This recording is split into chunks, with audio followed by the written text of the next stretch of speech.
আজকে 1 কোটিপতি, কোটি টাকার মালিক হুজুরের বেতন নিয়ে তর্ক করতেছে। কয় 7,000 8,000 টাকা দিয়ে হুজুর রাখমু, এত দাম দিয়ে হুজুর রাখমু কে? এখন আপনারা কমেন্ট করবেন, বর্তমান জামানায় কোনো মানুষ কি 7,000 8,000 টাকা দিয়ে কি চলতে পারবে? আপনারা কমেন্ট করে জানাবেন।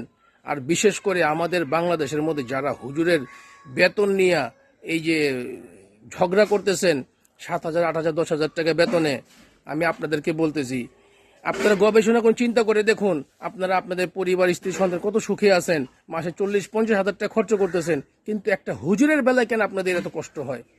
আমি আপনাদেরকে বলবো, দয়া করেন না, একটু হুজুরদের উপর দয়া করেন। আপনি তো একা দিবেন না, আপনার এই মহল্লার মধ্যে 50টা ঘর থাকলে 100 করে দিলে কত হয়? 5,000 টাকা। আপনারা ভালো একটা আইন করেন না, ঘর প্রতি 200 করে দিলে মাসে কত হয়? 10,000 12,000 টাকা হয়। সবাই তো আলহামদুলিল্লাহ ভালো চলতেছে, কেন আমরা হুজুরদের কথা চিন্তা করি না? তাদের বেতন বাড়ানোর জন্য আমাদের বাংলাদেশ সরকারকে বলবো, বাংলাদেশের মধ্যে সবাই সবার দাবি নিয়ে কথা বলতেছে, শুধু একমাত্র হুজুররা ছাড়া।